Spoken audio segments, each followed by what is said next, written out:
We're back with another episode, Not Even D2, the podcast covering all the narratives that matter in college sports through conversations and interviews with those involved in college sports.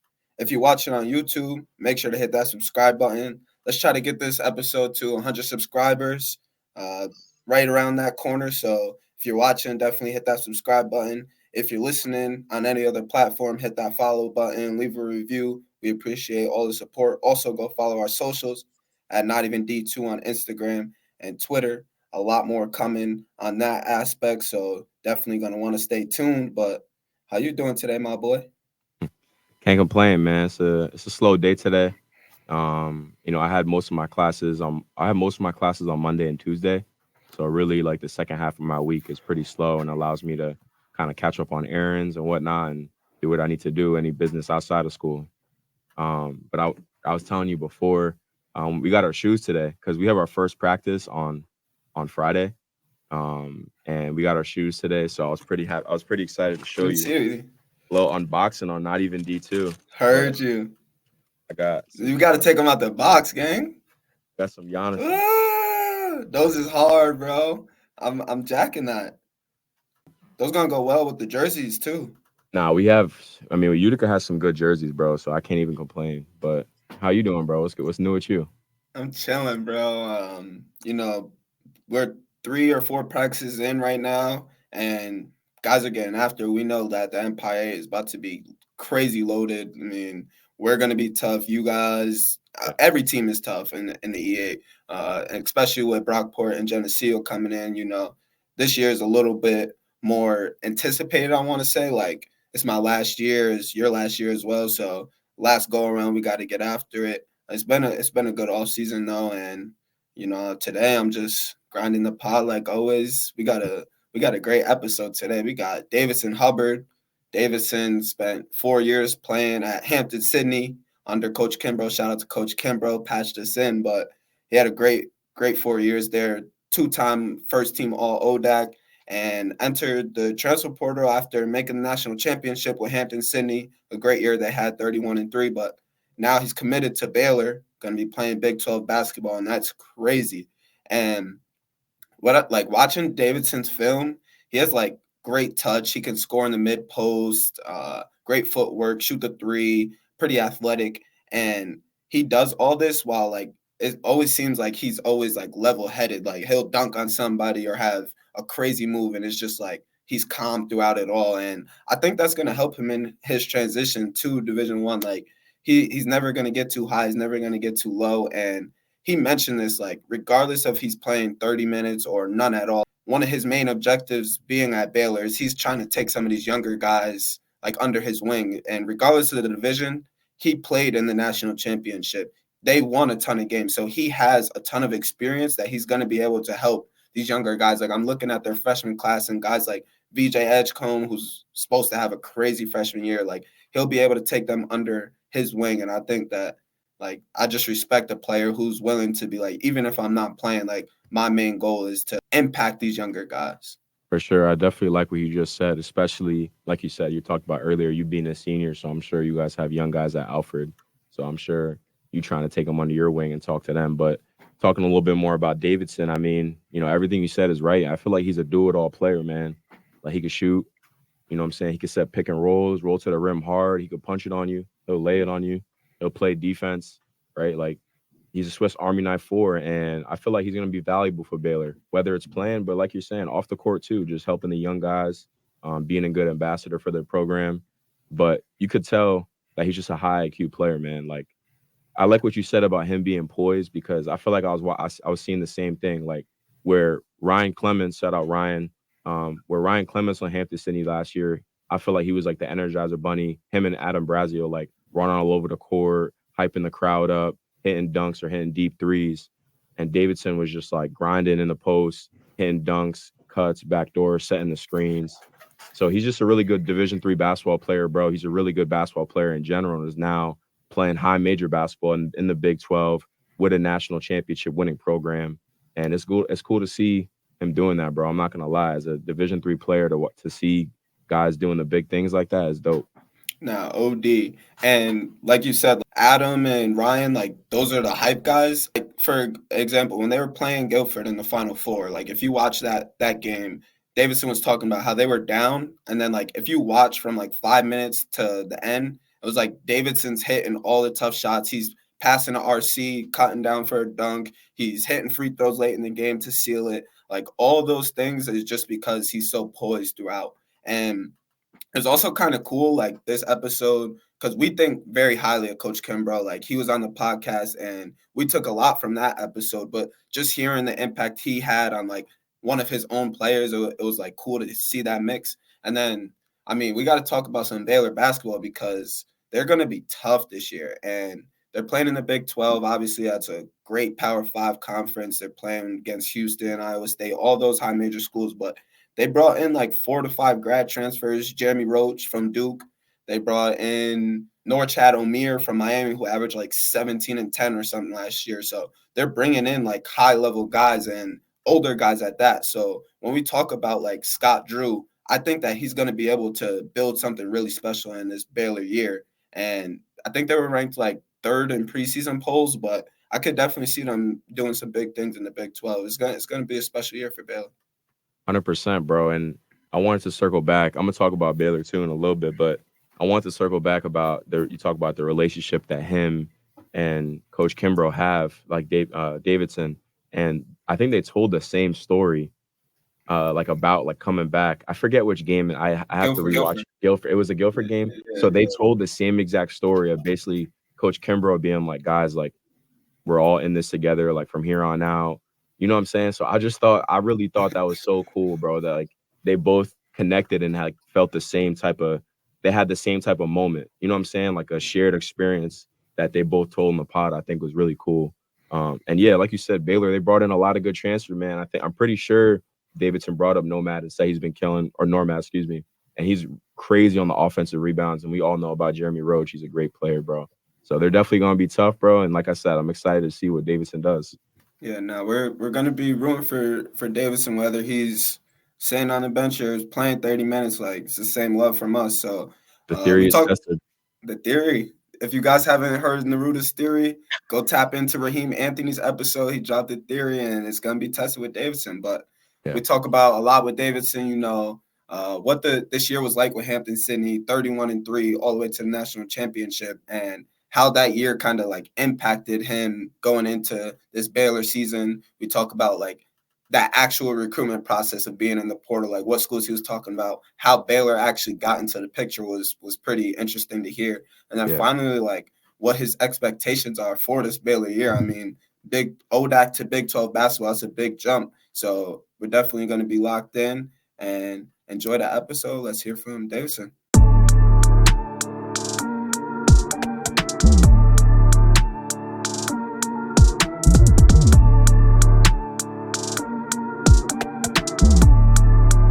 All right, we're here with Davidson Hubbard. How you doing today, guy? Doing well. How are y'all? Can't Chilling. complain, bro. Can't complain. Friday night, just hanging out, talking to you, bro. It's a good night, bro. There it is. Nice. There it is. I was talking to Coach Kimbrough this morning, just like asking him about you a little bit, and he told me that you're like pretty big into art. You won an award at Hampden Sydney for your senior art show. So I was just wondering if you could talk about, where you fell in love with like art, and also if you have any projects coming up, anything like that. Yeah. So, I mean, I'd say it kind of starts, I guess, with my mom a little bit. She's a big on like interior designer, and I guess kind of got me into it a little bit. And it's something I've kind of enjoyed more, just with like the creativity aspect of it. Took a lot of those classes at Hampton Sydney. I ended up being a visual arts major through that. So, was kind of working through it all through school, and in the last like year or so, I've been able to like formulate this website for my art that I've kind of been doing. And it's more like abstract kind of stuff, like neutrals, blacks, whites, and everything in the middle of that, like beige kind of colors. So it's just stuff like that using a bunch of different mediums. And so, I kind of been working over a few pieces over the summer. I'm going to be using one or selling one at our round ball banquet this fall. So been working on that a little bit. And then the last couple of years I've sold pieces, so it's coming along pretty well. Yeah, Fire. So yeah. sometimes as artists, like they have like inspiration. So I'm wondering if you have like any inspirations for your art. Like how does it come to you? I mean, I just see stuff on social media like here and there. Like, I'll use plaster, sometimes to kind of make these like white sculptural kind of pieces. I've seen other things of like different artists. My older sister, she went to school down in Alabama at Samford University, and there's a few people she went to school with. She was also in interior design, like my mom, and a few people she knew that kind of was in that area, and looking at some of their work is pretty similar to kind of what I'm trying to do. And it's kind of crazy, like what you see these pieces like go for, selling and stuff, but it's for some people pretty easy work and easy money, so it's kind of getting your name out there and getting people to know about it. So Before we talk about anything related to like your college basketball career, I'm just kind of interested, like, so you talked about how your mom and also your sister are both artists. Like, I want to hear about how you got involved with basketball. Like, tell me a little bit about that, like how you grew up playing and whatnot. yeah, I really just started in like probably third grade or something, just playing rec ball. I mean, I think how most kids probably start. Um, played football just about the same time. Was kind of between those two, and then after football, I kind of transitioned to like lacrosse for like middle school. So I played lacrosse and basketball for majority of that, and then once I got to high school, just kind of stuck with basketball, and worked out pretty well for me. So Yeah. yeah. So I'm gonna take you back to early days at Hampden Sydney. Mhm. You're well before that high school. You went to Ardrey Kell in Charlotte, North Carolina, and you guys won 3 straight conference championships. And now you moved to Hampden Sydney in Virginia. So as a freshman, you're getting used to that lifestyle, the Virginia life, and trying to figure out classes, stuff like that. But at Hampden Sydney, you guys aren't winning that much. You guys finished your first season during COVID, which we all know was a difficult time, 2-4. And then the year after that, you guys are 14-11, 8-8 in the conference. So I was just wondering if you could talk about like those initial days at Hampden Sydney, the growing stages, the growing pains that Davidson went through. If you could talk about that. Yeah, it's definitely growing pains in those first 2 years. Just with COVID and everything, like that first year was just a mess. It seemed like we only played 6 games. Every practice was 2 hours long. Some days we wouldn't even be able to play like contact. We'd just be like playing with masks on and stuff, just running, whatever it may have been. And, it was just a lot different. So like every year after that, kind of just made the next year more enjoyable. And it's like that's kind of as bad as it was going to get for us. So but yeah, I mean, kind of just like working into a role and kind of finding my identity in that year, I think was big. Because I didn't play much for like the first like few games, and so I had one, like, I guess you could say, breakout game against Lynchburg. It was like the fifth or sixth game we played, and I think I had like 19 points, 7 or 8 rebounds, something like that. So I had a really good game, and so coming in the next year, coach, he trusted me and gave me starting position, me and Josiah Hardy, to run that 4-5 kind of a little smaller ball lineup, and kind of stuck with that through the years and worked out. So I mean, just working through that, and having veterans like Jay Kahn and Jack Wyatt that were there, and those guys were all conference bigs. Year before we got there, and just being able to practice against those guys for like being that young, and just seeing where we need to be as younger guys and how to take the team to next level kind of thing. So you talk about like practicing with like those elite players that you just mentioned. And one thing I also want to bring up, your graduating class had 8 guys in it, if I'm not mistaken. And Coach Kimbrough like always talks about the graduating class this past year and how much of an impact that you guys had on the program.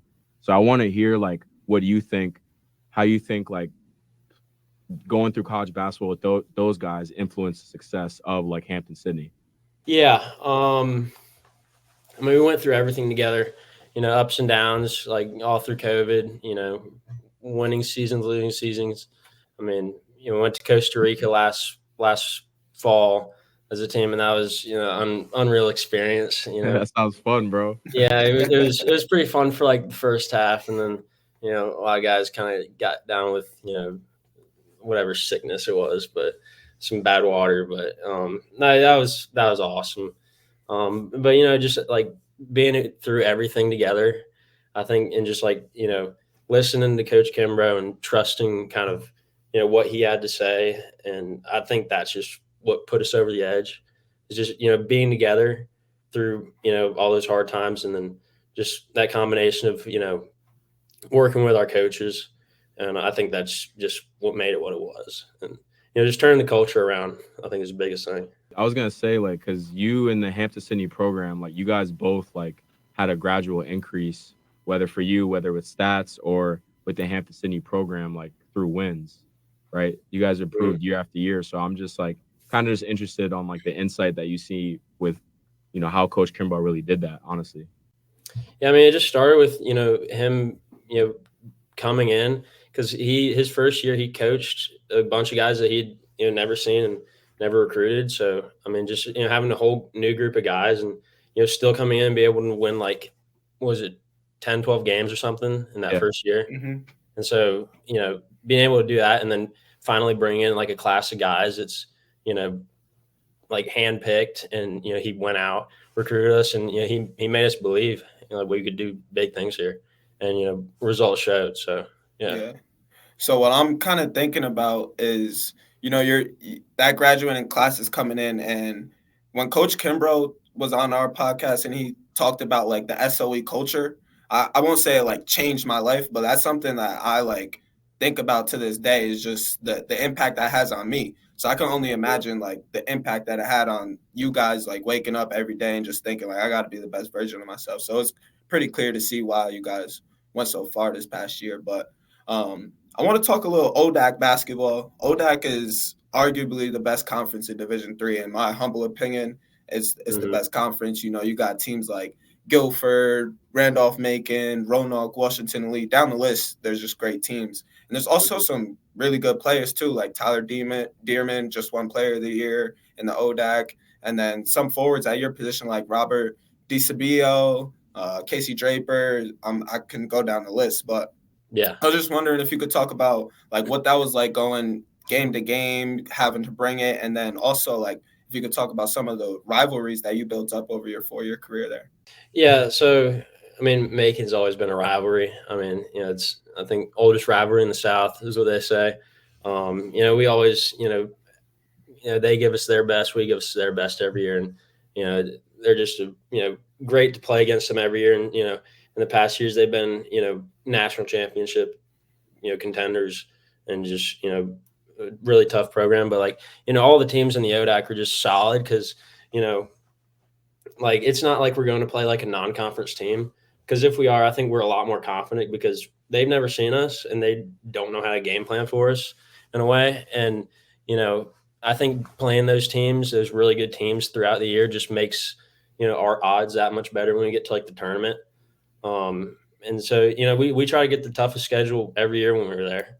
That's why we scheduled like Swarthmore and John Carroll, CNU, teams like that. All that, yeah. So having that, you got to play the best to be the best, and that's kind of what the big thing, what we were talking about for last season. We're like making our schedule.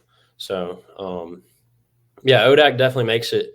So like when we get into the tournament and stuff, and it's like these teams, just like ODAC, you usually have about 4 teams in the top 25 pretty commonly, and so it just makes it that much better competing against like good teams like that every week, basically. That makes a lot of sense. I mean, you guys sent 3 teams to the tournament this past year, and you guys actually saw Guilford in the Final Four. So I was just I want to hear from like you how that felt. I'm going against conference rival, and at that it was a battle in the Final Four. So just talk about that game and like your experience during that. Yeah, I mean, we love to see Guilford again, just because they got us early in the year, and we wanted to get them back. And so that game was just grinded out. What ended like 40s, 50s, or something like that. It's kind of how most of those ODAC games go. I mean, just low scoring, a lot of defense kind of thing. But yeah, I mean, that whole game, it was kind of back and forth. I remember Guilford kind of took a lead, late in that game.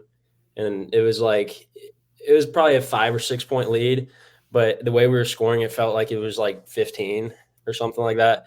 And so there's like 5 minutes left, and we had a timeout, and the guys are just together. And Coach Kimbrough, he's like, we just need to be more together than we've been all season, like right now. And so that was kind of the turning point. We went on like a 8-0 run or something like that, like 3 or 4 straight scores. They didn't score, and that kind of closed the deal for us. So, I mean, it was great to get them back, and see fellow ODAC teams in that tournament. So, just shows how good the ODAC is. Yeah, that's a dope story, bro. I think Coach Kimbrough might have told the same story. Yeah, if I'm not mistaken, on the pod, bro. That's kind of funny you brought that up. I just wanted to ask like one quick follow up. Like when you play like these like ODAC teams, like a lot of them are like physical, and like they have like a lot of long like wings like that are sometimes guarding you, and like bigger players.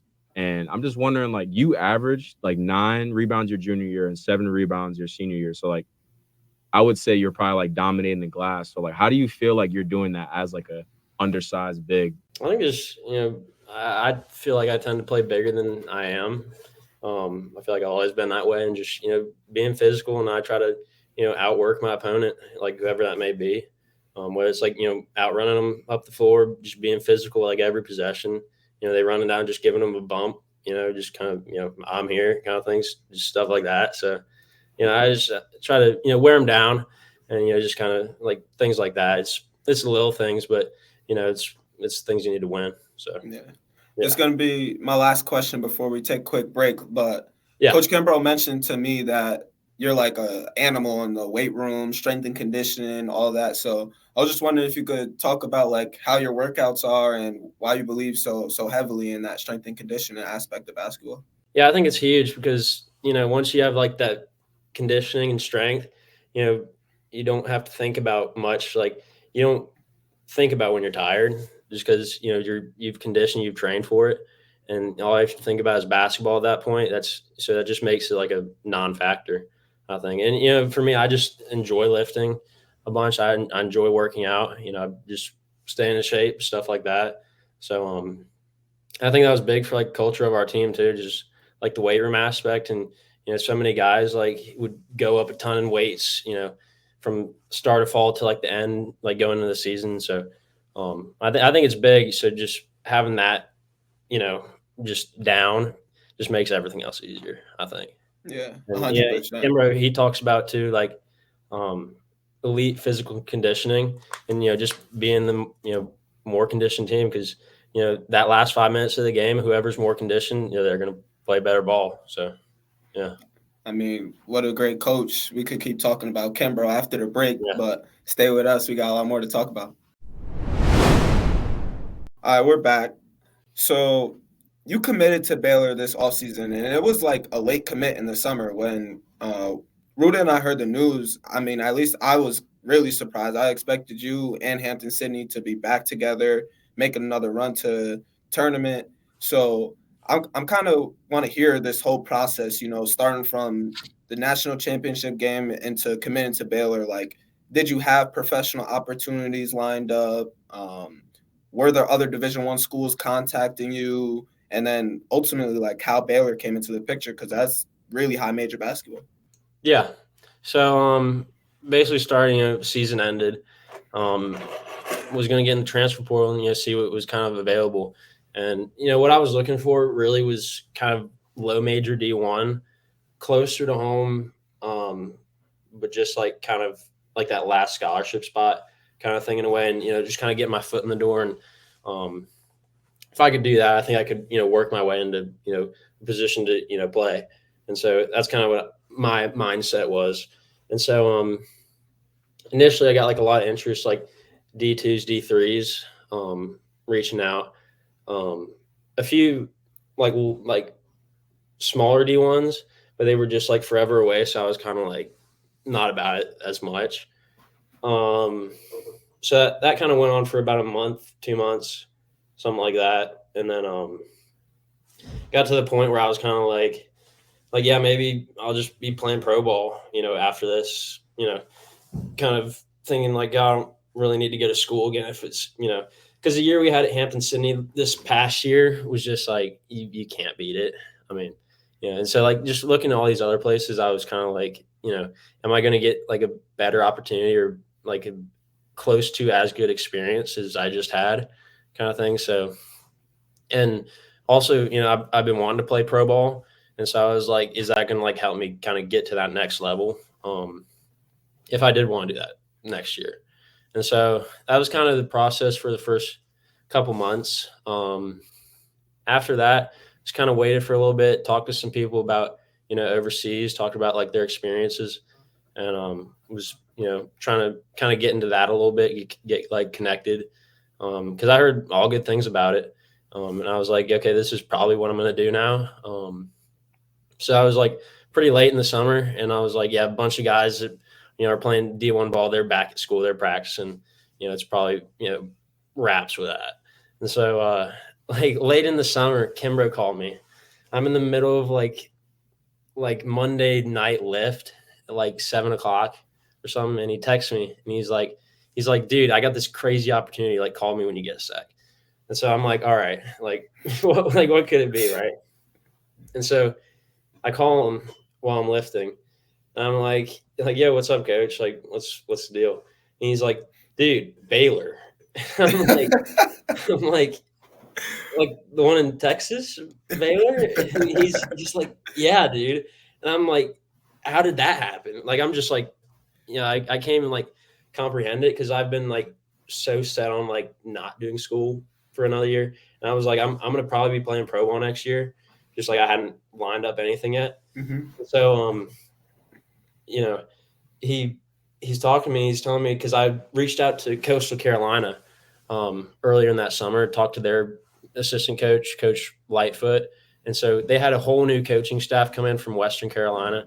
And so they were kind of like, I guess, in a rebuilding kind of phase.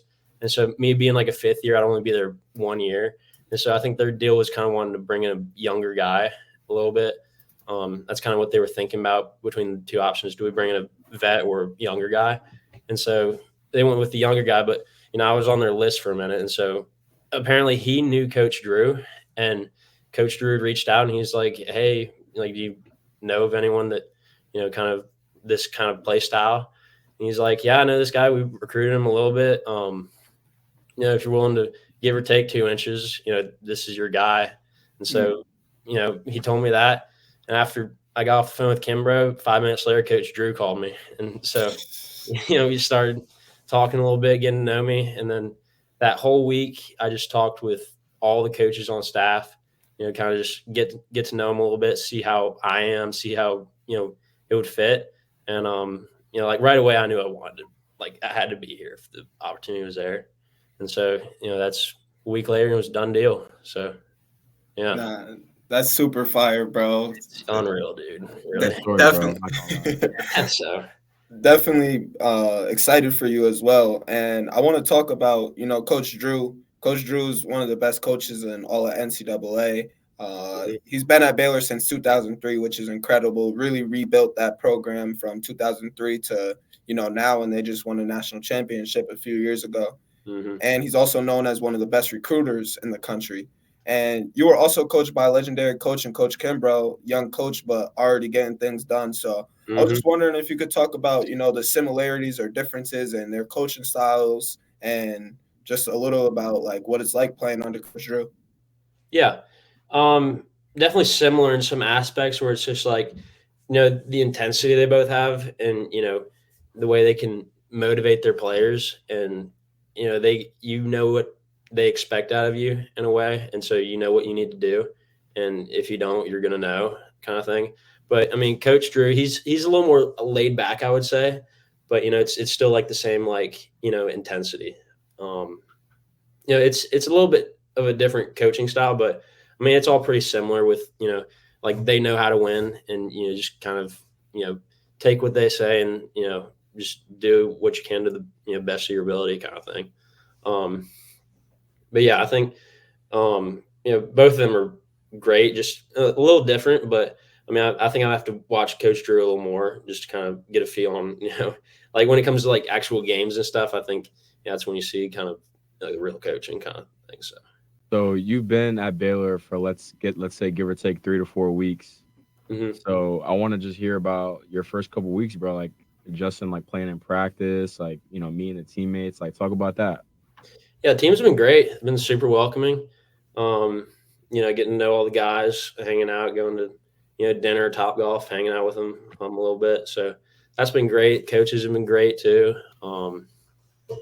We've been doing, I guess, kind of lifts and then practice for our workouts 3-4 days a week, basically. And so it's kind of scattered the way we're doing it now. I think September 23rd is like the first like official day. I guess like D1s can do full practice and stuff, but we had a couple practices this week that were kind of full go, just up and down. So I mean it's really good just getting to play 5-on-5 because I think that's the biggest thing that helps you in practice instead of like little drills and stuff. So just getting up and down, it's definitely great. So and then the lifts are like way different, I think, from kind of what we were doing there because we have this strength trainer that's been there for 20 years. So he came in the same time as Coach Drew, and so he's been with the basketball team all those years. And so it's way different because he's kind of like more of a science-based kind of guy, and so the lifts may not be like as intense, but the intent I think on like every exercise is like just more, I guess, important, I would say. But it's definitely interesting kind of seeing like the differences and stuff with a guy that's like been doing it for so long. And I think it's I've learned a ton from this guy already, just like stretches and whatnot. So it's really cool. Yeah. Oftentimes when we talk to like Division III athletes that might make that leap, we ask them like, what are the early stages or like what did you struggle with? But I'm kind of wondering how you think your Division III experience might help you in this transition to playing high major basketball. Yeah, I mean, I think playing Division III, you're not given all the luxuries. I would say D1 teams are given. And I think that definitely, just like being here, it's I'm super appreciative of like all the gear we get and stuff, and the gym is brand new this year, like so nice, like it's crazy, like all the facilities and stuff, like they have everything you could ever need basically. You can get in the gym anytime. They got like a little fingerprint thing to get in the gym. So that's tough. Just the stuff like that. It's makes you think like, wow, it's like really cool. But at the end of the day, it's all ball, and it's I don't see much of a difference outside of that. Get in and get your work in, and just that's all it is really. I respect that. I respect that answer big time, bro. And with that same mindset, I want to hear. Like you're about to play in the Big 12, which is arguably one of the best Power 5 conferences in basketball. So I just want to talk about your mindset and how you're going to attack that, conference play and, everything involved with that. Yeah. So, I mean, when I was talking to Coach Drew initially, he was kind of like, I guess I'd kind of be like more of like a, practice guy for the most part, stuff like that. But, I've been playing pretty well, I think. And, I think if you just, he's going to play the guys that's going to help the team win. And so I think it's the biggest thing. I think being on this team and being a fifth year, I think I need to really just be a leader, kind of help the younger guys, kind of grow into their roles in a way and, just, push them every day and, help the team win, however that may be. And, if I end up, working my way into some minutes, that'd be great too. So, yeah. We definitely going to be following. So keep working. Like Kimbrough said, be the standard of excellence regardless of how you're feeling. So get your way on the court. No excuses, GID. Yeah, definitely. But we're going to end this episode with a little rapid fire and starting 5 edition. So let us know when you're ready for rapid fire. Let's do it. All right. So first rapid fire question. You can name multiple if you want, but biggest fish you've ever caught.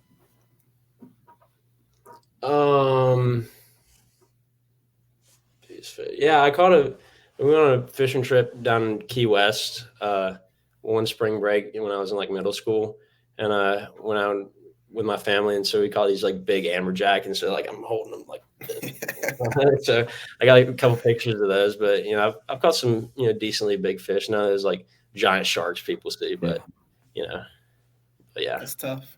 That's impressive to me, bro. I've never even I don't know how to do any type of fishing at all, bro. So the further you go offshore, the bigger the fish get. So it'd be sick to get into like marlin and stuff like that too. So at some point. Next rapid fire question I got: favorite genre of music, and then you got to name your favorite artist in that genre. I listen to country for the most part. I listen to a little bit of rock here and there, some reggae, a little bit. I like Eric Church. He's my guy. Eric Church. I love his music, so he's probably my go-to. You got a song to put us on to?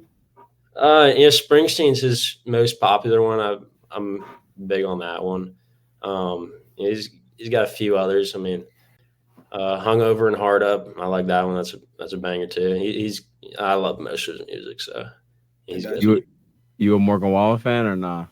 He's good. Yeah, he makes great music. I mean, I wouldn't say he's overrated, but a lot of people would just because. But he makes killer songs. Yeah. And then last rapid fire question rather. Favorite basketball memory. Winning the Final Four or going to the Final Four, beating Nebraska Wesleyan, and getting to cut the nets down on our home court. Just ending that season kind of like at home that way, and in front of like all our home fans that support us over these 4 years that we've been there, and kind of bringing them what we worked for, and just kind of seeing everything come together. I think that was just the best moment, I think. Yeah. Special moment. I definitely respect that. Mm-hmm. We're going to move to starting the 5 edition. So if you're a coach assembling a lineup, point guard through center, who's your lineup going to be? And this edition is going to be the best ODAC players that you've played or seen throughout your career. All right. Am I in it? You can be in it. Okay, I'll put myself in it. Give me like where they played too, and just a little about their game. All right. I probably start with the 1 and 2 will be Buzz Anthony and Adam Brazel. Mm-hmm. That's got to be the 1-2. I think they'd kill it together if they play on the court. Elite. That's an elite backcourt, bro. Yeah, it's a crazy backcourt, really. That's is good of a backcourt you can get in D3, I think. Yeah. I mean, bigs, they probably put me and Miles Mallory. Just being rim protector, he killed it, making like defense player of the year like how many years in a row. Like he's solid. And then 3-man, it'd probably be either like Tyler Dearman or maybe like Casey Draper or something like that. Maybe DeCibio, like one of those 3 guys. Mm-hmm. Dearman probably just because he's lockdown defense. But yeah, I mean, he won defense player of the year for our conference this year. So I think that'd probably be it. Yeah, that's definitely tough. Do you think that that ODAC starting 5 is beating any other conference starting 5? Yeah. Most definitely.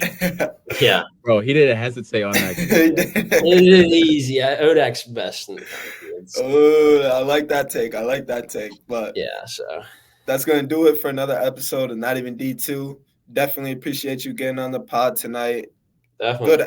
Been a good episode, and we're going to be following this year at Baylor. So, like I said, just keep working, and we're hoping you get on the floor and we can watch some games. You going crazy. Will do. Thank you, boys, for having me. It's been fun. Yes, sir. Thanks for tuning in to another episode of Not Even D2. If you haven't already, make sure to go follow all the socials at Not Even D2. You can catch every episode on Apple Podcasts, Spotify, YouTube, or wherever you listen to your podcasts. I'm your host, KJ Allison, and I'll see you next episode.